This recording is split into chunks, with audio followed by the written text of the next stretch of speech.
You're listening to the Built on Slope Road podcast for Cardiff City fans by Cardiff City fans.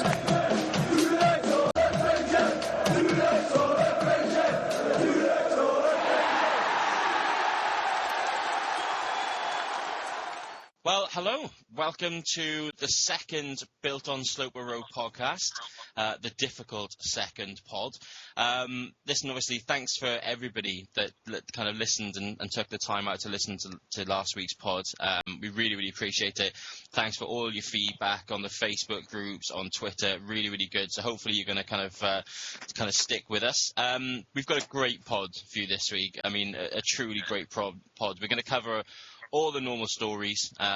We've got a couple of great special guests for you as well. Not just one, two, with some great stories and everything. So we're gonna get to that in a little while. Just to confirm as well at this point, okay? I know this is early on and everything, but at this point I've not seen any statements that have been released that any of us on the pod have actually lost their job halfway through this, okay? So as far as I'm concerned, nobody's kind of lost their job. So that's a good thing. We don't have to kind of cover that. Ads, you haven't lost your job? No, nobody's made me aware of anything. I haven't received any text messages or conversation through my solicitor, so that's good. Yeah, nothing at the moment. Superb. Benny, you haven't had a sheet handed to you with a statement printed out? What, for Built on Slope Road? No, for losing your job? No? No, not that I know of. You're obviously you weren't obviously aware of anything last night to do with Gustavo Poirier then? So that's God, yeah, sorry. That's all right. I literally had no idea where we were going with this. I was thinking, have they planned this without me knowing? No, just obviously that, it was a bit shocking last night with Gustavo Poirier. It seemed a little bit strange. So no, as far as we're all concerned, we're all still in full employment, so that's great. And look, I just want to kind of briefly go over everything again. Look, we've got the boys on here. You've already heard from them. We've got Adam James. So, hello, Adam. Yeah, hello. There he is. Hello again. I know. Benny, hello to you. All right, though. All right. And the man himself, Dean Rood. I'm back with a new microphone, so I should sound less miserable now. Check out that microphone. The quality is immense. $11.99 Tesco's. Just plugging it. Yeah, just plugging it. I don't know if you're going to get anything free from Tesco's. Probably not, because apparently every little helps. Okay, look, we're gonna crack on. Last week we covered some transfers. Virgil van Dijk, we talked about him. I think we all agreed he was coming, and he's gone to Celtic. What is that about? Ads, what did we not be attractive enough to him? Did Malky not go in for him? What? No, I think he's just pulled a complete lack of ambition. But it does bring me on to thinking: should Malky be on holiday now? Should we be moving early in the transfer window and moving late in the window? Because there was rumours that there were other clubs into him, but only Celtic bothered to make an offer. So maybe we lost on that one instead of him choosing Celtic. I suppose it all depends, doesn't it, really, whether we were really serious in for going in for him. Benny, Dean, are you really bothered that he's gone to Celtic and not chosen us? No. A little bit, but then, look at Keogh went to Derby last year instead. Did we make an offer or did we not make a high enough offer really last year? We don't really know, do we? So, end of the day, I think Celtic Champions League pull is, it is lucrative. At the end of the day, he's going to go to Celtic. But I think it's going to be disappointing because I honestly believe he's going to be a Premier League footballer in a few years, to be honest. If he does well in Celtic, which, to be fair, my gran could do well in Celtic and she's 6 foot under now. But, I think we might have missed a trick, but at the same time, was Malky even interested, or was it just paper talk in the end? We don't know. Yeah, that's the thing. Right, well, let's not spend any more time on him then. Traitor, didn't want to be part of it. We don't want to be part of him. That's it. Quincy Owusu-Abeyi. Jesus. Now, this was a strange one because the only time I've seen it linked is when somebody's tagged on Cardiff target Quincy Owusu-Abeyi is looking forward to leaving Panathinaikos. That's the first time I'd even been aware that he was, looking to move and that we'd actually been targeted with him. Ads, I know you're a massive fan of Quincy Owusu-Abeyi. Yeah, I can't think of a better winger, to be honest with you. And I think the fact he's only played 163 games in 10 years, it's just he's storing it all when he plays with us. I honestly, yeah, it's paper talk. He's crap. He played 5 games before, and yeah, even under Dave Jones, he didn't get a game. Shows his lack of ability and possibly poor attitude. But lads, I mean, anybody who was there that night that Eddie Johnson scored at both ends would have seen him come on, and he was taking people on. He was doing the slinky skills. He was beating people. That not good enough for you? He also left the match early when he wasn't playing, so shows an attitude problem, doesn't it? Yeah, no, that's a fair point. I think it's paper talk. I can't see this one coming off. Didn't he also trip over his own feet trying to overstep outside of the box, if I remember rightly? That could have happened as well. Yeah, he's just absolutely terrible. If you sign him, then I'm head first off Mount Bridge. I literally don't want this guy at all. He's absolutely terrible. He's 100 games in 10 years. Okay, so we're ringing an endorsement from Adam James and Dean Root so far. Benny, are we making this a full house? If I recollect, I believe he announced his signing for Cardiff on loan on Soccer AM before Peter Ridsdale announced it. Am I right in saying that? It could well have done as well, yeah. That does ring a bell, actually. Yeah, I remember he being on Soccer AM, and I remember whoever it was, the male presenter, just went to him, and he just signed for Cardiff today, and he went, yeah, that's right, yeah. I was just like, huh? Yeah. Because I was watching it live. I was like, what? Next, 5 minutes later, Peter Ridsdale comes up with a statement going, obviously all flustered, going, oh, yeah, we've signed Quincy Abiu on whatever his name is on loan. Yeah, so... Whatever his name is. He did. I don't remember him that much, to be honest. That is a lasting impression. I vaguely recollect him but... No, I don't think so for me. I think that's a tenuous link by whoever tagged it on the Sky Sports News website, to be honest. Does seem a little bit of lazy journalism. Okay, 2 more maybe kind of serious ones. When we originally... I wrote the agenda for this pod, I wrote down Victor Wanyama probably going to Southampton. So at the time, obviously, he looked like he was about to sign. Then it kind of came about that his move broke down to Southampton because he didn't feel it was right for him, and that he actually favoured a move to Cardiff City. Not a lot's happened since then, other than the fact that we know, Southampton kind of bid 12 million. Anybody got anything on it? Ads? Any kind of line on this? I'm just going to drop in here straight away and say that it's on the Anis Abraham message board that a £10 million bid has been made and accepted. So who knows where that's come from, but it's been broken by Carl Curtis. So there may be legs there. Okay, so we might be back on then. I mean, I think that he was rumored to have said something like he hopes that Cardiff, make a bid and that it gets accepted, so that he'd favoured it. But then we're hearing things tonight that maybe the move to Southampton might even be back on again. So it's a dodgy one. I mean, look, just talking about the player firstly, though, Ads. Do you like him? Is it the sort of player that you'd want to see down here for 10 million or 10 million plus? To be honest with you, yeah. I mean, if anybody's watched any sort of pub football from Scotland over the last season and a half, you'll see that he makes Celtic tick. He actually is their best player by a long, long way. And he's only 21, 22. The guy is really, really young and could grow into an absolute beast of a central midfielder, a proper Patrick Vieira. So I'd absolutely love to see him down here with Gunnarsson as a midfield pairing. Who needs a defence? For 10 million? It wouldn't be 10, it would probably be 7 up front with 3 million in all sorts of weird and wonderful clauses, wouldn't it? Agreed, yeah. Okay. Yeah, okay. So, Benny, what are you thinking? Oh, I say good God, yes. I think he's a great player. Sorry. That's right, Dean. Are you still alive, Dean? Yeah, I'm still here. Okay, cool. Yeah, so as you were saying, Benny. Yeah, I would like to say good God, yeah. I think he's a great signing. Okay, cool. All right, and Dean, your thoughts on him? Yeah, I love him. He's a really big, strong, as I'd said, really big, strong midfielder. Him and Gunnarsson, both tough as nails in the centre. Going to be really hard to break down. 10 million, if it's 7 million, 3 million up front, I think, yeah. But I wouldn't pay any more than 10 million. Because, I mean, he has shone, but he has also been in quite an average league. That's not taken away from his ability at all, though, because I think he's very talented for 22. But, it's... It'd be a hell of a profit for Celtic, who bought him 2 years ago for 900,000, wouldn't it? Yeah, exactly, yeah.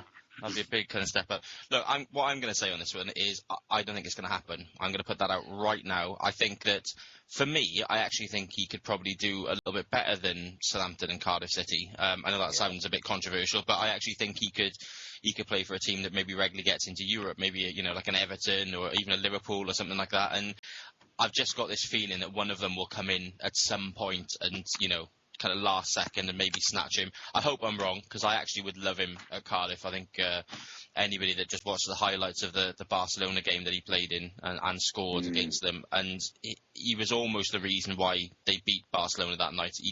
He intercepted everything, tackled everything, headed everything, He's versatile. So, yeah, no, I'd love him, definitely. Okay, so we all agreed we want him here, yeah? Yeah, absolutely. I think, though, 10 million...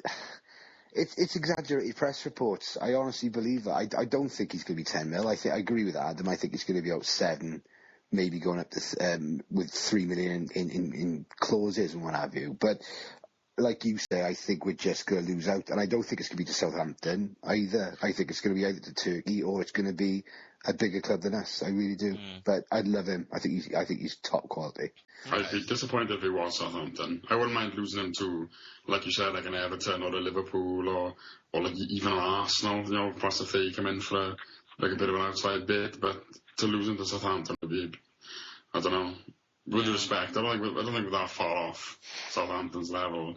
With respect, if you compare us to the other teams in the league, I think we're around on par, give or take. So. Yeah, if he lost to Southampton, I'd feel a little bit gutted, to be honest with you. Right, you can't blame him for going big. If the teams are level and like each other, it'll come down to money, which is inevitably what it'll be like. Okay, and the last guy that we need to talk about, we spoke about him on last week's pod. Everything is pointing at the fact that Thomas Ince is going to be a Cardiff City player within the next couple of days, by the sounds of it. I mean, it sounds like a fee of, again, in the region of 8 million, whether that's, 6.5 million and add-ons. It apparently has been agreed. We're just waiting to speak to the player, possibly spoke to him today. So, yeah, I guess this looks like a done deal, doesn't it, Ads? Yeah, you'd say it's pretty much there. Again, I put my point across last week. I don't particularly rate the guy. The only thing I really add is if it is on the 8 million, it's not a lot of money, and we could at least get our money back if we go down.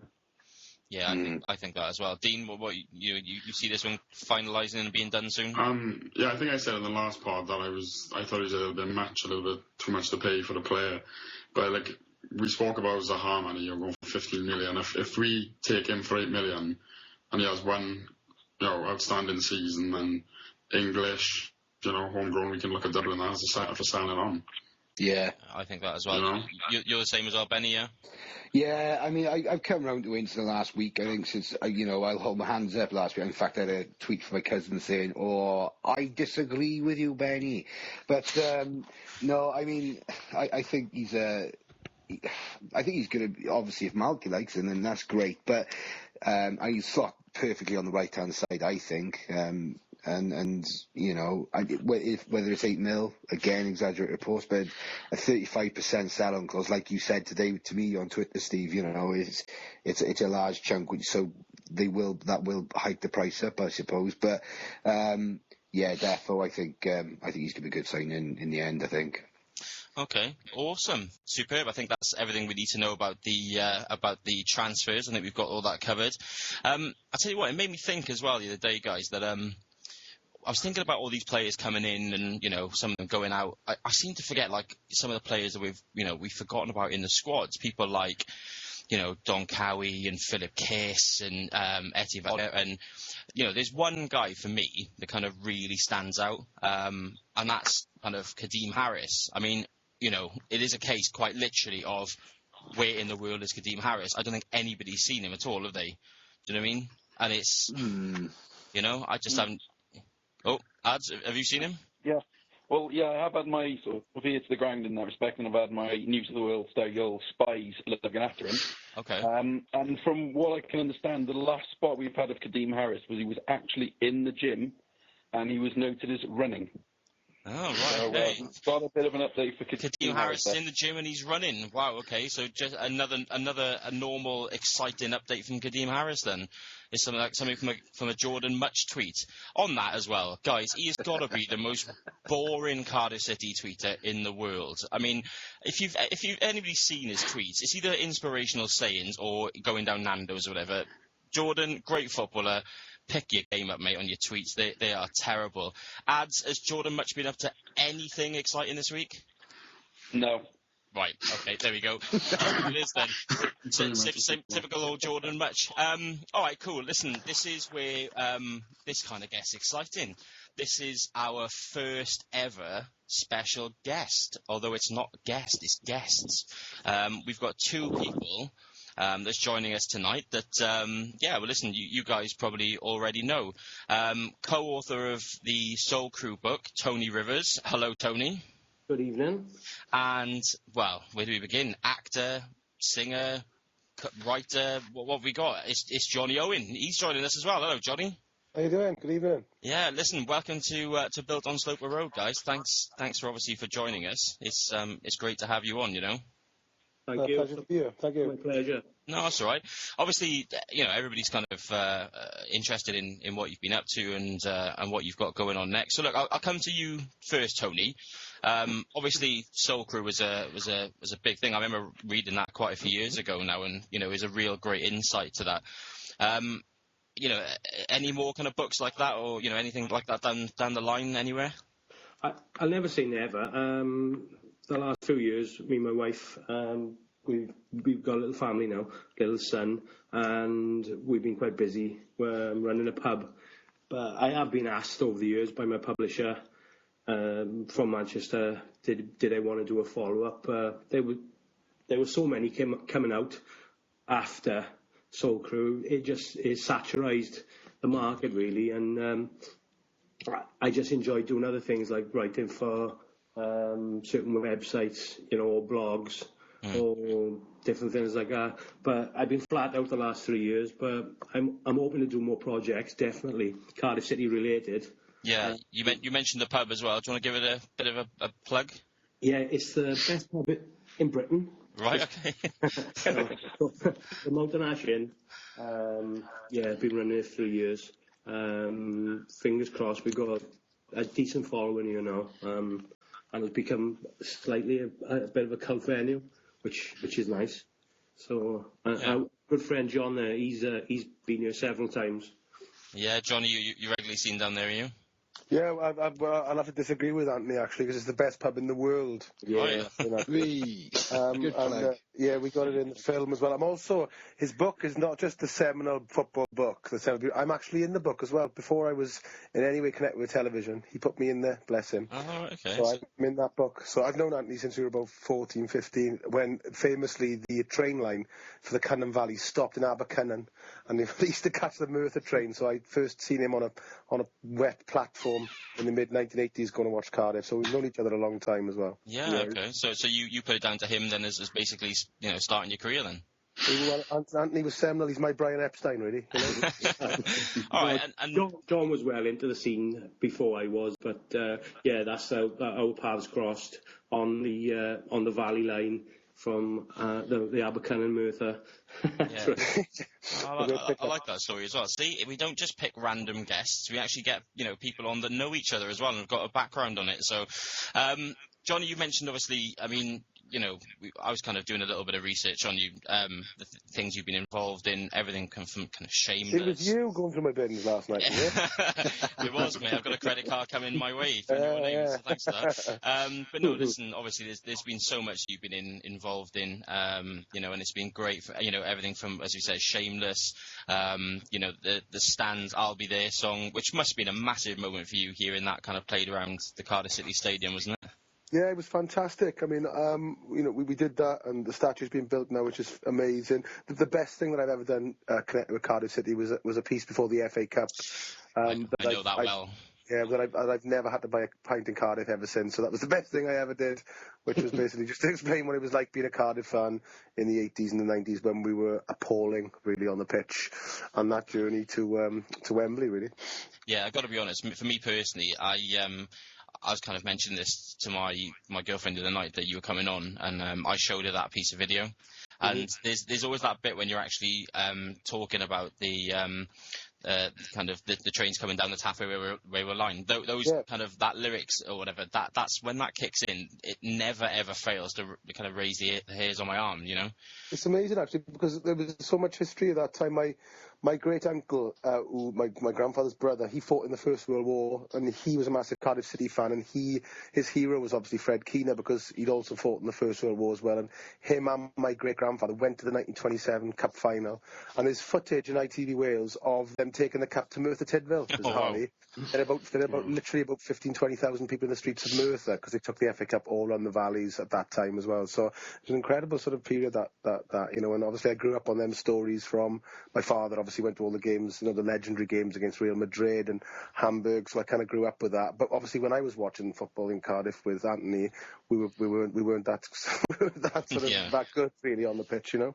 Yeah. Good off the pitch, as Anthony says. Yeah, I was going to say. That was an amazing piece, and I think every Cardiff fan that's enjoyed that has appreciated what John did there, and thanks to the BBC for giving him carte blanche on the editing as well, because... It's amazing. Do you know what happened with that? There was a guy called Matthew Colliandris, right, who was a producer on Match of the Day, and he contacted me. I'd written a piece for The Guardian. It was just after the infamous Leeds game, trying to defend sort of Cardiff fans, and I did a piece, and he remembered it, and then I said to him, well, I'll do something, but you've got to let me pick the music and write it. And he did. And it completely went out. So just before Gary Lineker goes on, they were talking about Cardiff being sort of, you know, this certain club and the kind of fan that attracts and how passionate we are. And then it cut to Lineker and Hansen and co. And they were just looked bemused. I don't think they knew what, you know, I don't think they expected any of that. You know what I mean?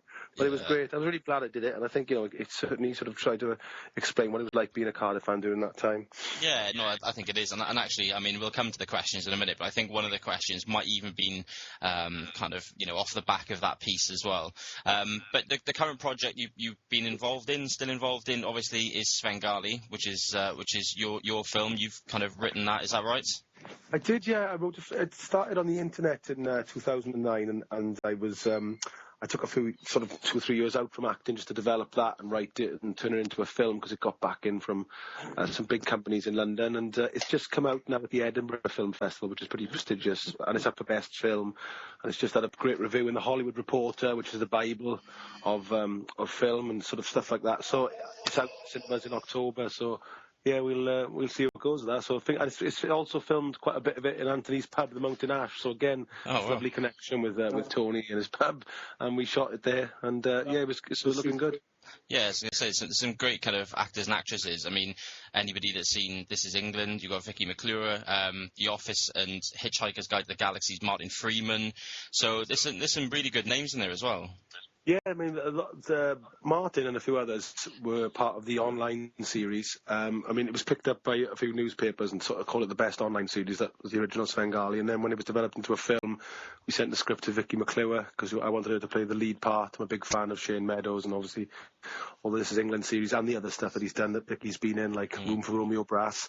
And luckily she agreed to do it. So that was a big boon for us as well. So, yeah, it's looking good. Awesome. And give us a brief synopsis then, Johnny. What's it all about so people can make sure that they go and see it and everything?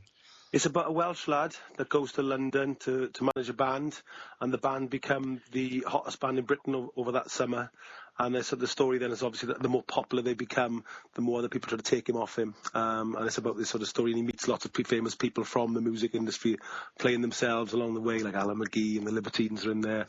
We're on Soccer AM. Hugh Stevens does a piece in there. You know, so there's a live session from Radio 1. The NME did an actual cover for us, and we played The Blue Last. So I try to make it as accurate to the journey you'd have in the music industry if you had a band doing that. So it seemed to do it, you know, so it's all right. I mean, playing a Welshman in London was a real stretch for me. But it was, you know, it's kind of like I was a lot of comedy in the fact that when you move to London, it's astonishing how many people sort of gravitate towards there, but how many people reference the fact you're Welsh.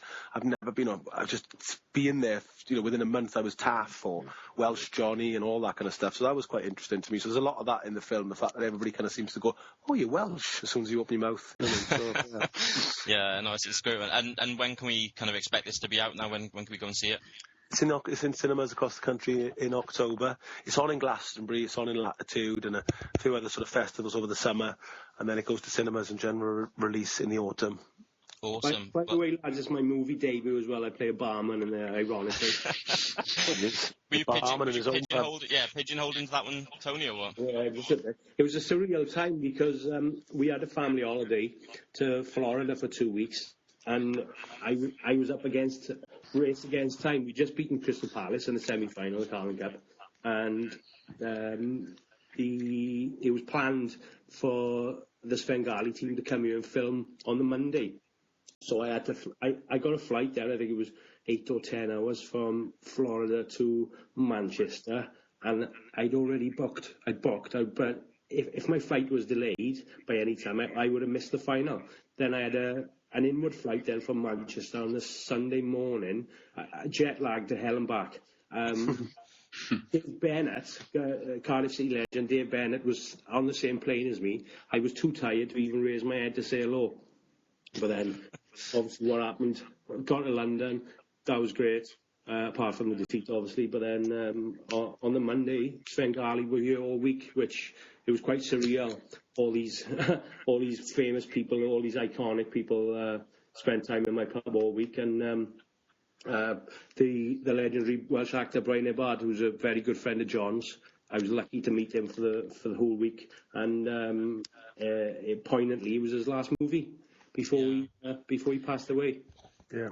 Oh, it's an amazing story, though, and it's great for you guys to have those stories and memories to cling on to. Can I ask you, did you manage to do that without any artificial help when you got to London, mate, or were you just was that on natural sort of like your own energy when you got? I think I had a couple of Lucases and Red Bulls. Oh, awesome. I swear, Dave Bennett, I couldn't even raise my head to speak. Well, guys, the reason we brought you on here as well, we've got loads of people that are obviously really interested in throwing some questions at you. So look, we're going to kick some of that off. I'm going to go first. This one's to Johnny. It's actually been sent in by a guy called Steve Osman from Facebook, and what he said is, Johnny, if there's one thing that you could change about the Cardiff City Stadium right now, what would it be? What would I change? It's a good question, actually. I tell you what I'd do, actually. I would change it so that the Canton stand, I would stick the Canton stand where the family stand is. So basically, I'd have Cardiff singers next to the away fans. Yeah. I think we're missing a trick there. And I tell you what, in Swansea, bless them for that. They do that brilliantly, because that corner where they all sing at you is brilliant, and it creates an atmosphere. And everybody that goes to the Liberty Stadium always says to me, they really sing at you in Swansea. In Cardiff, what they've done is they've shifted everybody off to the other side of the stadium. And I think we're missing a trick there, especially in the Premiership. I'd have fans next to them, so at least we can sing and generate an atmosphere. That would be my thing. Yeah, okay, that's a good show. All right, Tony, I think this question's for you, and I think it's from Adam, so I'll let Adam ask you this. All right, Tony. Hi, Adam. It's a bit of a sticky one. It's a topic that we've tried to avoid on this podcast, but it's been asked from Ewan Thomas on Twitter. He's asked, do you think that the rebrand saga took any gloss away from last season's promotion? Oh, the dreaded R word, is it? Political. Yeah. Okay. It did, obviously, for a lot of people. The people who turned their back and boycotted. We've had some very good fans who've been following us 30, 40 years have turned their back on the club. But for the majority, no, not really. It was some moments of the season that were a bit surreal, and like the Brighton, the free scarf fiasco. But the older I get, the more pragmatic I try and be, and think, well, the word free was quite relevant that night, because it could have been any colour scarf. It was free. And it was very cold, so a lot of these people they put them on anyway. But it was slightly surreal and strange when we lifted the trophy against Bolton in their red T-shirts. But I try and think of the positive moments for the season as well, like Nicky Maynard coming back. That there's a cracking photo with him pointing to the away end in his blue kit after he scored, with virtually his first touch up in Hull, and things like that. I think it was a bit strange walking I think it was Newcastle the first game I seen us wearing the red, and I took my son down, and I try and justify the colour change as much as I can, but it's at the time I couldn't really say to my 5-year-old son, I'm not taking you to the football anymore because we don't wear blue anymore. To me, that's my view anyway. That's a fair point. It was, but watching the red, once you get into the game and once we start passing the ball about, I don't think of a colour. You know what I mean? I just think of colour. And seeing Kevin McNaughton, how he celebrated in that video again after Charlton, he's more Cardiff than any of us. He's more Cardiff City than anyone. And to see him showing all that emotion after what he's been through with the club, you know, he sweated blood for the last 10 years for this club. So it was, you know, you got to try and be pragmatic about it. We run by a megalomaniac. There's no question about that. Is he good or bad for us? You know, obviously he's bad for the people who've turned their back on the club, but in the long run, you know, we could talk about this for hours, so I won't bore you anymore.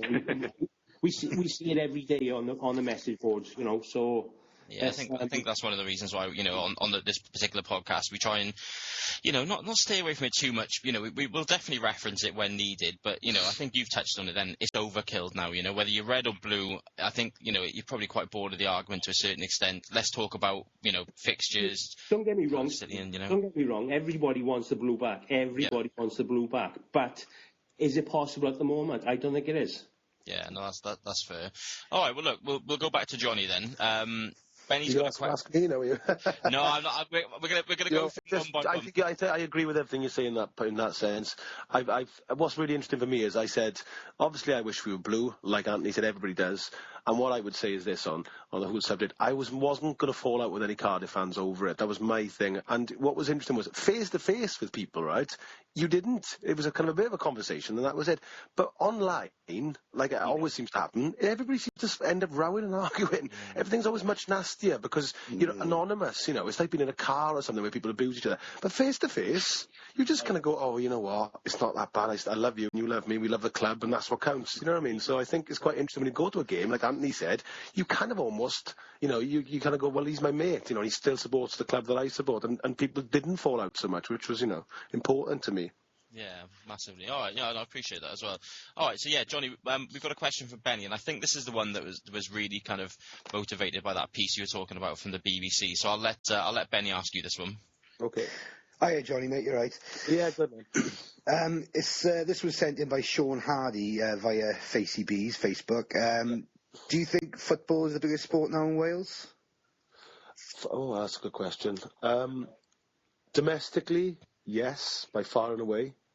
Internationally, no, still not. Probably never will be, simply because we need to qualify for a major tournament, and rugby internationally will always be much more of an event, like I said in that piece, really. So, you know, the whole thing about a rugby international day is almost impossible to surpass.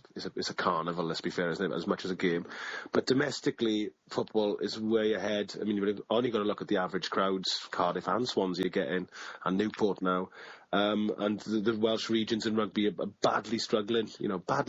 So, yeah, on a domestic level, football is far and away. And I mean, obviously, everybody knows that the biggest brand in world sport is the Premiership, and to have two Welsh teams in that is incredible. I used to get access to viewing figures when I was working in ITV, and I always just say to people, and it astonishes them, you say, what's the most watched sporting event on the planet? And people would say stuff like the 100-metre Olympics or, you know, a heavyweight boxing match. Nothing came close to what happened twice a year, and that was when Manchester United played Liverpool in Premiership every year. That's the most watched sporting event on the planet every year, twice a year. Wow. So the Premiership is a beast, and we used to get access to these figures.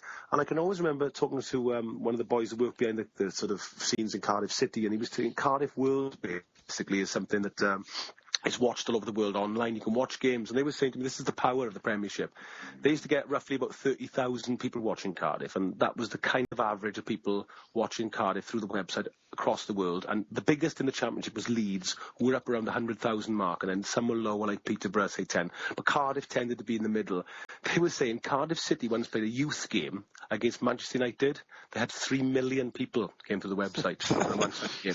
That's the power of the Premiership. That's what people... I remember my really good mate Del Parfit, who works for the Media World, said to me, you would not believe the echo circulation the next morning when they put out that thing when Cardiff had gone to the Premiership. He said it was phenomenal. Just having an attachment to that paper sent that circulation through the roof. So I think Wales, we've seen it with Swansea and now with Cardiff as well. And when we play each other, El Tafico, it'll be unbelievable. You know what I mean? I guarantee it. And I mean, I think that's difficult almost for people in the Welsh media and the Welsh world who don't like football like us to even understand. When you move to London, the Evening Standard, for argument's sake, is literally 7-8 pages of football from the back to the front. Rugby, even with the British Lions playing, gets half a page. It's all about football.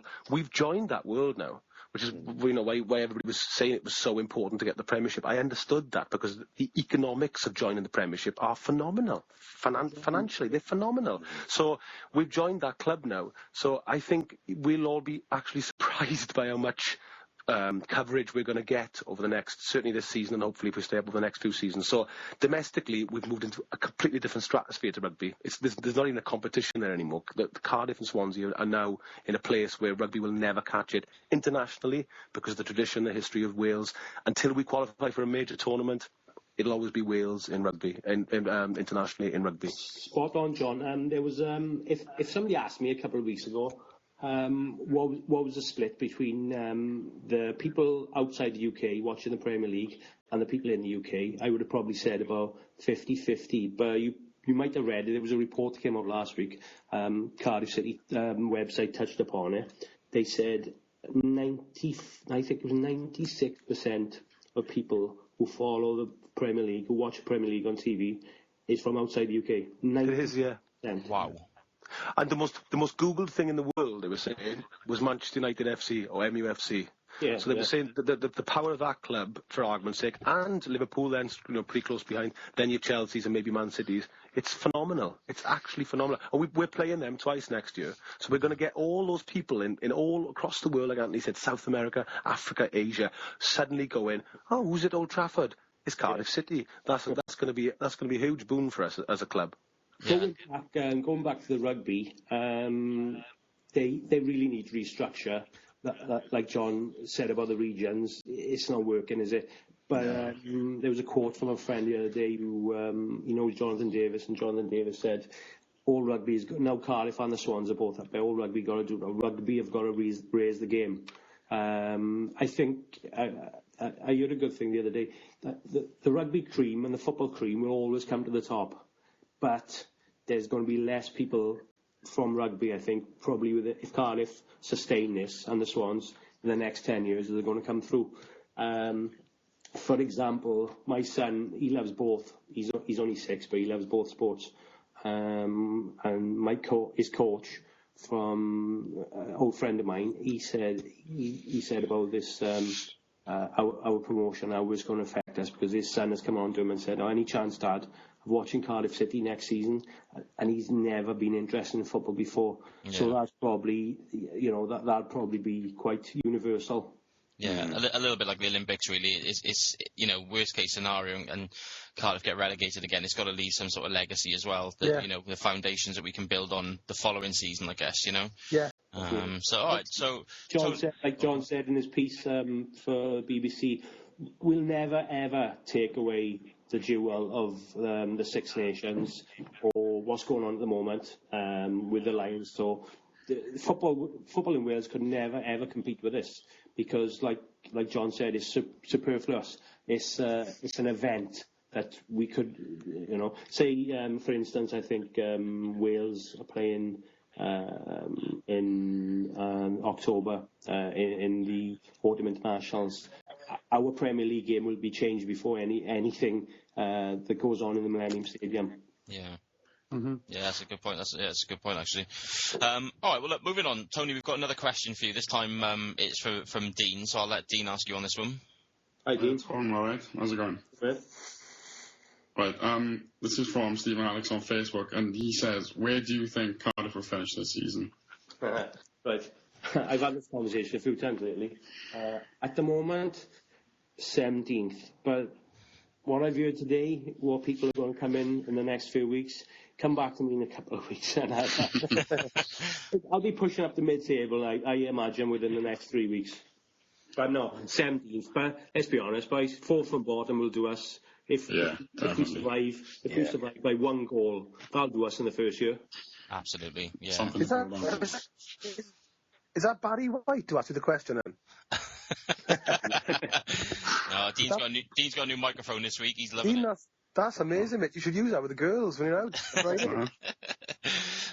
right, cool. And Johnny, just on that point, similar to Tony, or have you got a different view? Exactly the same. I mean, you know what? The team that went up this year will not stay in the Premiership. We all know that. And if anybody says that, they're mental. They didn't watch the same team as me last year. We won't stay in the Premiership. What was interesting for me, Anthony touched on it earlier on, if Nicky Maynard comes back, I'd be really interested in him up front next year. I think him and Fraser Campbell could be, there's goals in them two boys up front, and I think that will be interesting for Cardiff. We need some players, though. I like the sound of Tom Ince coming in. I mean, Anthony spoke earlier on, we need a central midfielder. We need players in that team. I think Malky's the right bloke, to get the right players in. And Tan, for all his talk about 100 million and then 25 million and whatever million, let's just back the manager. Let's give him some money. Let's see it. Let's him spending some money that'll keep us up, because at the moment, with the side that came up, we wouldn't stay up. But, with the right players, I think we can stay up. But at the moment, I would take one above those relegation places would do me as well, because if we stay up this year, then we've got a real chance of staying up a few years running. Yeah, I agree there. All right, Tony. Can I be said today that we stay up? So that's the end of that. Okay. Yeah, that's very true, actually. Ads, were you going to come in on a point then as well? Yeah, I just want to ask, I mean, obviously, Tony's saying that he's heard a few bits and pieces. Is there anything that you can elaborate on, anything concrete that you know of? I got into a lot of trouble with a certain Malky Mackay for saying too much publicly, so we leave it at that. But what I can say is the negativity, there's been a culture of negativity on the boards. You know that Cardiff fans are just pessimists, but there'll be a lot more positive in about 2 or 3 weeks. But I promise, you can bookmark this. Okay, we'll come back to that one. All right, well, Tony, look, I've got another question for you. This is actually sent in by a lovely lady called Natalie Tosh, who actually lives over in Australia and follows the city from over there. And she's asked whether you think that it would start to bother Cardiff fans if we started signing ex-Swansea players, such as, obviously, Danny Graham, who's been quite heavily linked in the past as well. Not really. I think initially, there'd be a few movements. Years ago, when we were getting a lot smaller crowds, like Alan Curtis. Brilliant player. Robbie James, brilliant. Andy Legg. Jason Bowen, ridiculous. Jason Bowen, so skillful. But in Andy Legg's case, I remember, I think it was about 96, 97, we played Slough in the FA Cup. Worst ground you've ever been to in your life. It was about 600-700 Cardiff air, pouring down with rain. And it was one of Andy Legg's first games, and we were dreadful. And he was getting so much stick. He was coming over to us, taking corners and throw-ins. And some of the boys were a bit excitable. And he took a hell of a lot of stick that day. But he turned it right round, Leggy, didn't he? Over the years.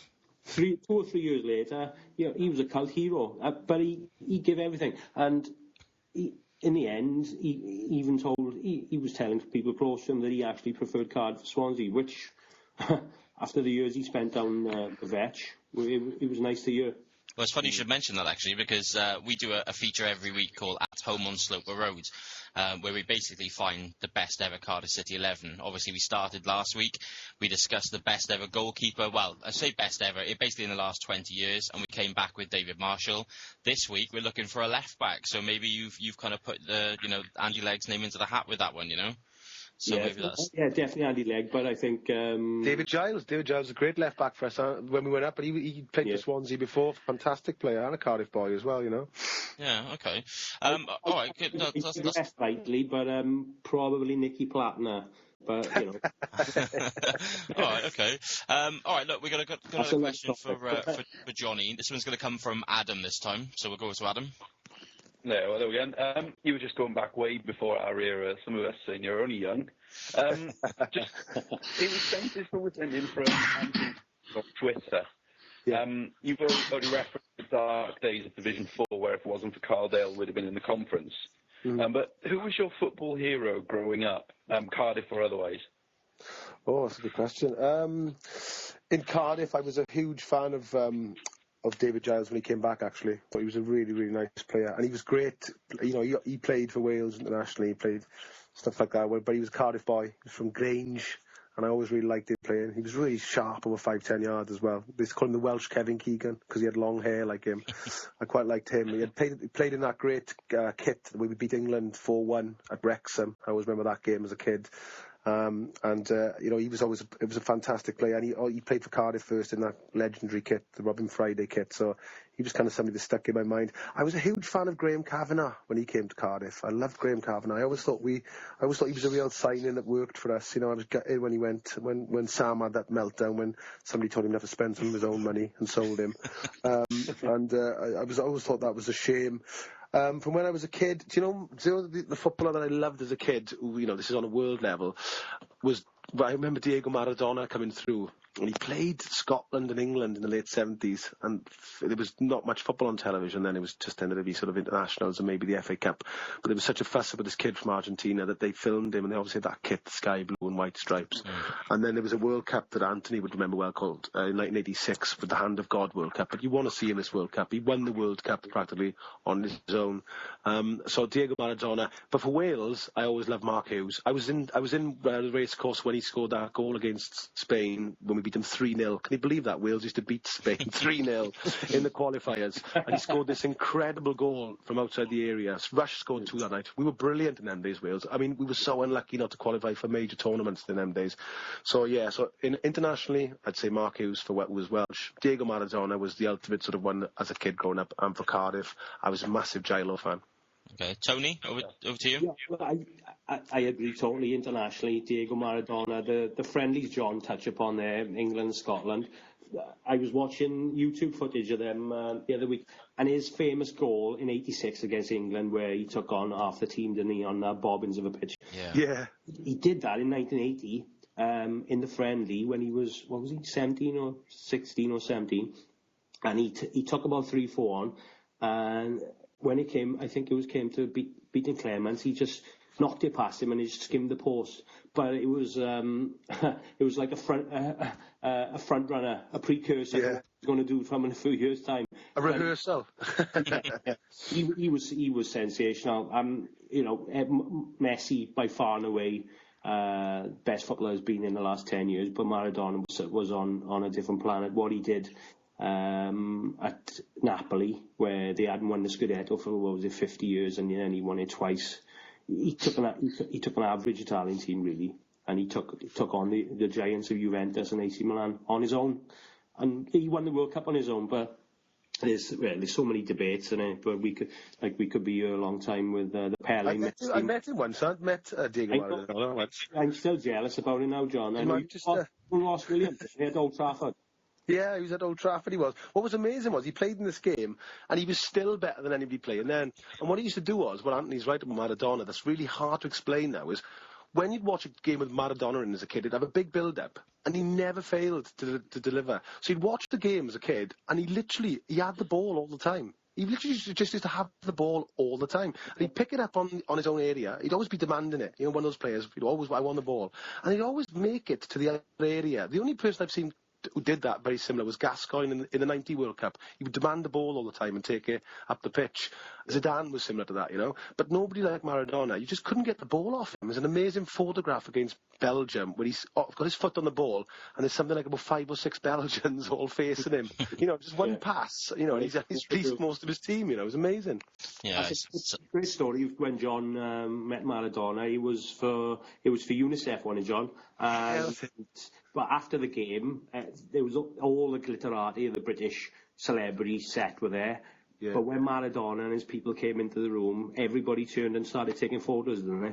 It was amazing. I was in this room. Honestly, you'd have laughed. I was in there. It was like everybody from every soap, every film star. I mean, people like Zidane was in there, Alistair Campbell from the government, Ant and Dec, all in this room acting cool.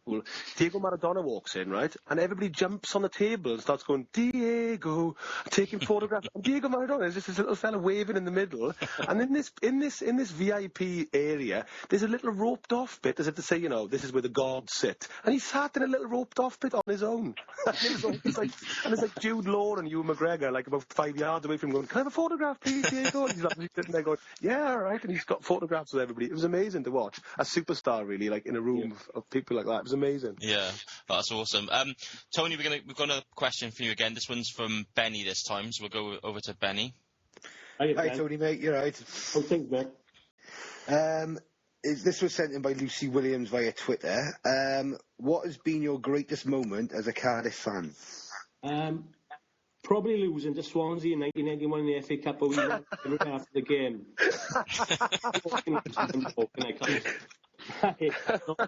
For a serious answer, the FA Cup run, 2008, probably Middlesbrough away. We went up there on a Sunday.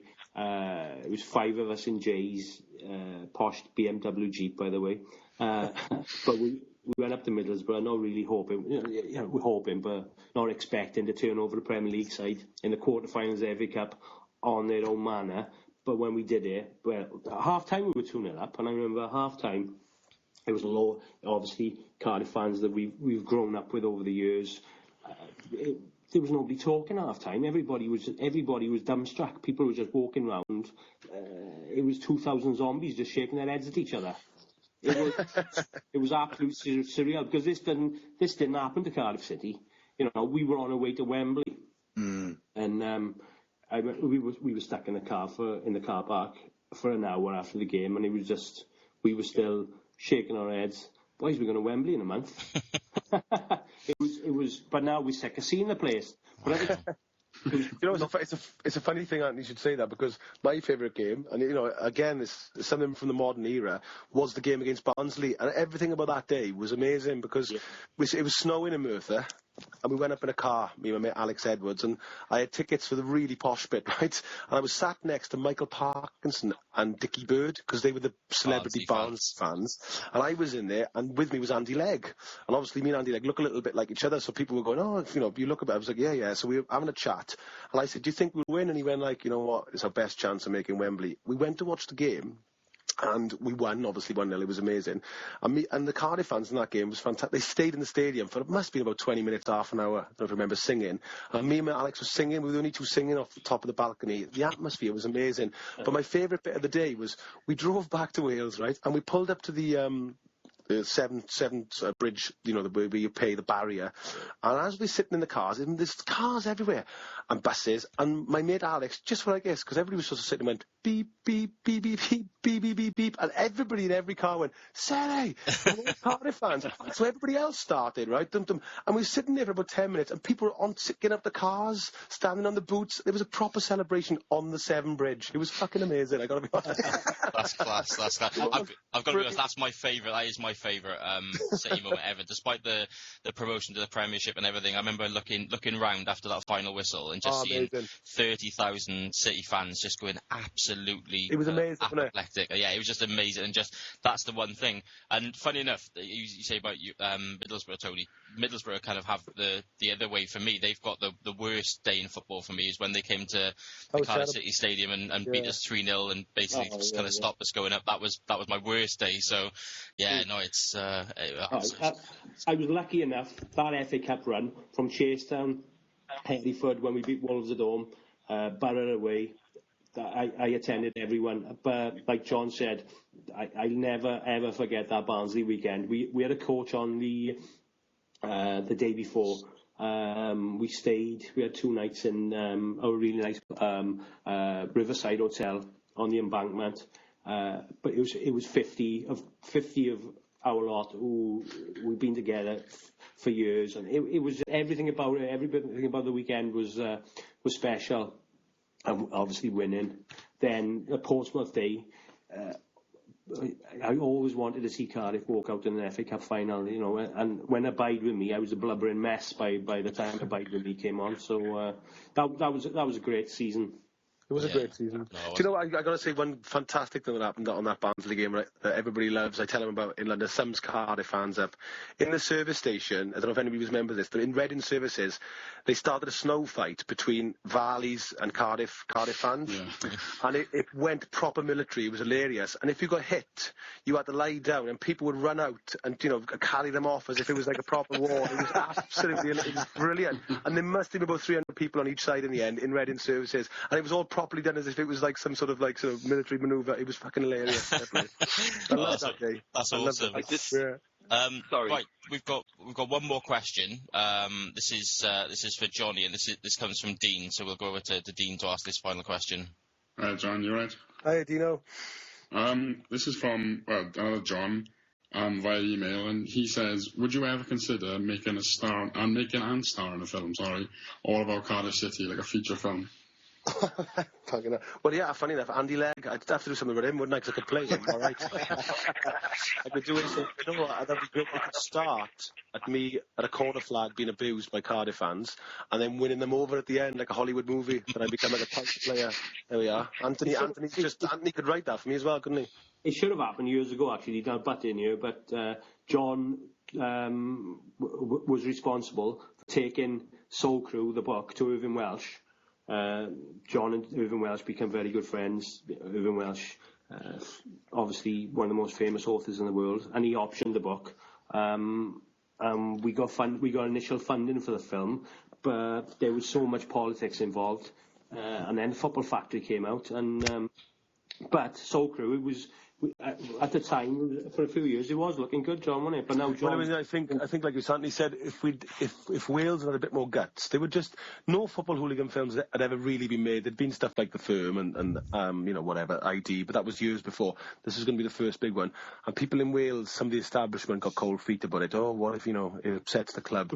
And Football Factory came out and was massive. And that whole genre is massive now. It sells lots of DVDs, makes lots of money. We were there with the first script of it, really, but people just got cold feet in Wales. Shame. Yeah, it would have been good. But now John's got his own film company. We might have a chat later on. It needs to be done. Yeah, definitely. I'd be one of those old men running around. Do you know what I mean? Yeah. Let's be honest, Anis, he's wrote a load of books about different subjects of Cardiff City. There's definitely material for the saga we've had at this club, isn't there? Yeah. Yeah, definitely. Yeah, I mean, I think actually year to date, if I've been right, that they're actually making a film of Swansea, I think, called From a Jack to a King. I think I saw it launched today. So they've got in there, haven't they? So, cringe. Yeah, cringe. Terrible. Well, listen, that's our questions, guys. So listen, we've kind of come to the end of our interview, which kind of feels a little bit sad, to be honest, because I think we could. Well, I don't know about everybody else, but I could certainly sit here and listen to you guys' stories all day, and I'm pretty sure that everybody, every single person, every single Cardiff City fan listening to this could definitely agree with that, So. No, listen, guys, we really, really appreciate you coming on. We really wish you all the best in everything, from Tony with the pub, John, with everything with Svengali. I think every Cardiff fan's going to want to go and see that. It sounds exactly what these kind of supporters are about. So we're definitely going to kind of push that as well, Bless them. I tell you what, Cardiff fans have been so supportive of everything I've ever done. Amazing, really, on the club. So, everything I've ever done, they've always come out in their droves to watch it. So bless them for that, and I thank them all from the bottom of my heart as well. Amazing fans, best fans in the world. I can't wait to see it myself personally. My movie debut. I'm waiting for Martin Scorsese hasn't got on the phone yet. Apparently, Robert De Niro was shitting himself, and he's seen it. John, can I ask a quick question to Johnny, if that's all right, mate? Yeah, of course, yeah. I do believe you were involved in the cow texting while driving campaign as well. Yeah. Oh, mate, I got to say, mate, we go around the schools at the moment doing it with the sixth forms, and I tell you what, there's not one person in that classroom who just isn't shocked after that. It is really hard-hitting video. It's really well done. Oh, thank you. Cheers. Do you know what's a funny story behind that? My mate, Peter Watkins, who's the director, I did a bit of Tom Jones and all that kind of stuff that I'd done before with him. He said to me, I'm doing this video, about texting and driving, and he said, there's a bit of BBC money there, blah, blah, blah. So can you just do us a quick favour and film? So I was like, yeah, all right then. So I go over on a Sunday afternoon, and I film this thing. It takes like literally half an hour, just do my little bit. And I go home. I think that's it. I thought it's just going to be something to be shown in schools, like you said.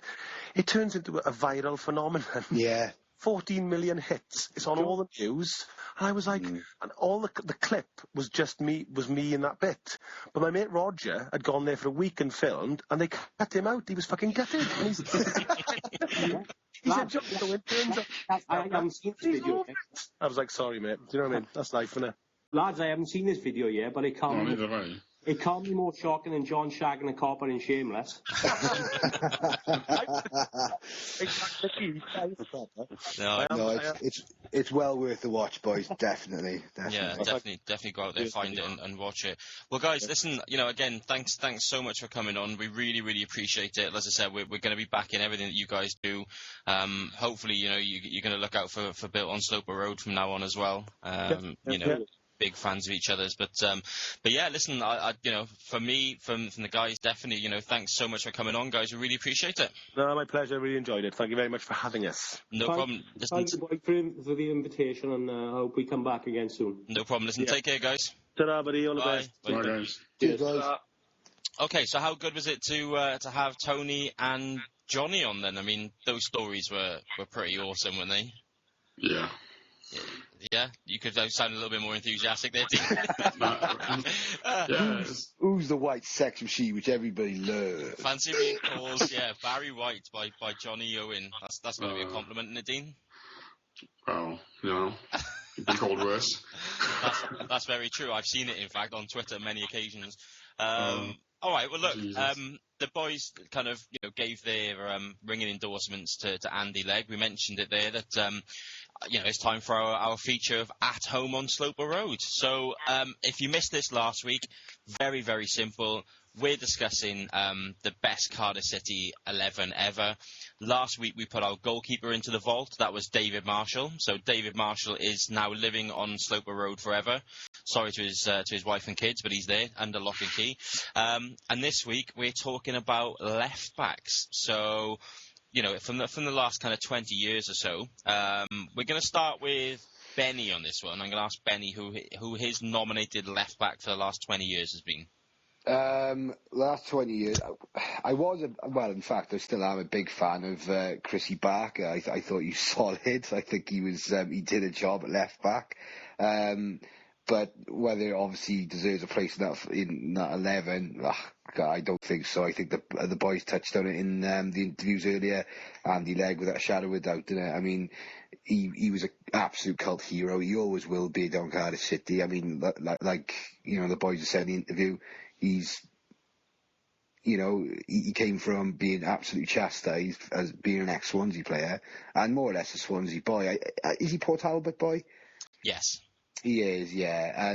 I think he's now said that he prefers Cardiff to Swansea, and I've had the pleasure of meeting him when he was Llanelli manager, and I met him very briefly. He's a very, very nice bloke, and he had everything, and he had that long throw which was just dynamite back then. It caused so many problems like Gunners do now. I honestly always used to say that adds an extra dimension to our game. I always said that. But yeah, Andy Legg for me, I think. Okay, so that's one up for Andy Legg. Dean, can you see past Andy Legg?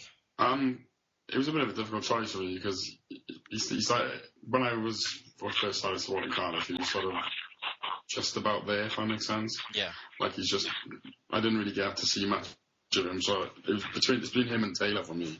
Even though Taylor's quite recent, I think he's done a great job over the last couple of seasons for us. But I did go for Andy Legg in the end, because what I did see, I thought he was class. Like Benny said, he's got that long throw. He's really consistent, and he's really versatile as well. He could play in midfield, and he wasn't afraid to go forward. He was really attacking, like a really attacking left back. So yeah, I think Andy Legg for me as well. Okay, so that's two up for Andy Legg. This looks like it could possibly be a whitewash. Ads? It's not going to be a whitewash. Oh, controversial. Okay, who are we going for? Benny's already touched on him. It's Mr. No Nonsense, Chrissy Barker. Yeah. I just looked at him as he's a player I remember at Cardiff City, and the fact that he was with us for 5 years, played 162 games for us, and stayed in the Championship 3 years after us as well. He was just such a solid left back. Still playing now. I think he's at Southend. But there was no fancy hair product. There was no long throws. There was no exposing himself on Twitter. Just a no-nonsense left back. And I just feel, Andy Legg, great bloke, cult hero, nice guy, floppy hair. But he was League One. And I'm just thinking of a bit as well, Chrissy Barker was a massive, massive part of us being in the Championship in the early days. Okay. Yeah, he was. I've got a funny story about Chris Barker, actually. Obviously, I'm originally from Porthcawl and everything, and I used to travel back from games. Now, Chris Barker actually had like a luxury caravan, right, in Treco Bay in Porthcawl. It's a true story, I kid you not, right? And he used to drink at the Globe pub in Porthcawl, okay? So, game finishes, he's been playing, he's played 90 minutes. We get back to our car, we go straight home, we stop in the Globe. Chris Barker has actually managed to drink half a pint by the time that we've actually got there. I don't know whether he's got some sort of direct route, underground tunnel back to Porthcawl in his caravan back in them days, I'm not sure, but I've never seen anything like it. Walked in and he's sat in the pub and he's actually downed half his pint. I mean, like, we were honestly trying to think, did you get taken off? And he's like, no, I just get out of here really quickly. I think I'm pretty sure he hadn't even had a shower or whatever. Okay, so look, it's 2-1. It's 2-1 to Andy Legg over Chris Barker. I'm going to spice this up a bit. I'm going to tell you that my choice, I actually got it down to either Chris Barker or Andy Legg. Oh. So this is going to go one or two ways. I went with Andy Legg, I'll be honest. I'm sorry, Ad. You could have dragged out a little more. I know. I couldn't do it to Adam. He put such a propelling case forward for Chris Barker. But no, look, he was the left back for me that just, I think for everything that you boys have said, that Johnny said, he was synonymous with Swansea. He made 163 appearances for them, scoring 29 goals. So he was real known for them. He actually ended up playing 175 games for us. So he actually ended up playing more for us, but just scored the 12 goals. But yeah, the boys touched on it earlier. He had a bit of a rough ride, when he first joined Cardiff. Our fans, being as passionate as we are sometimes, made a lot of death threats to him. I don't know whether anybody ever remembers Winston Faber, the Dutch fullback.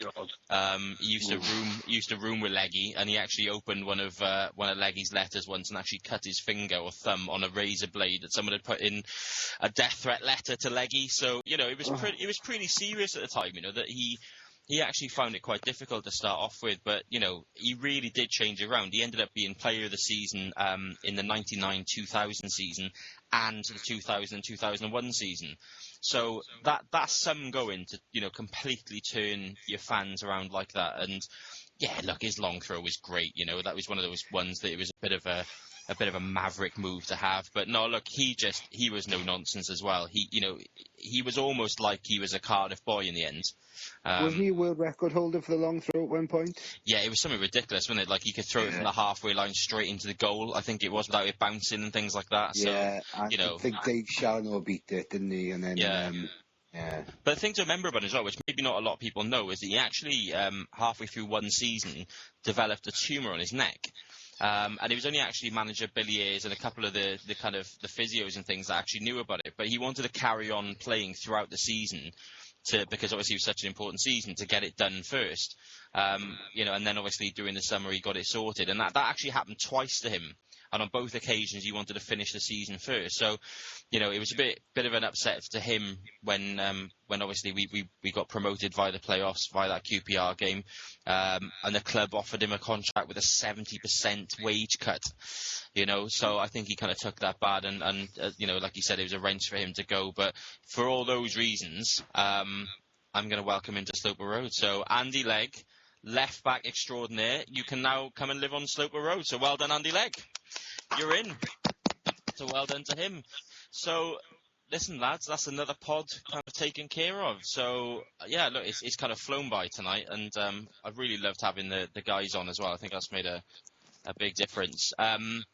So, yeah, listen, thank you, Ads. Thanks, Benny. Thanks, Dean. Make sure you guys obviously, everybody gets in touch with us via Twitter and the Facebook groups and things like that.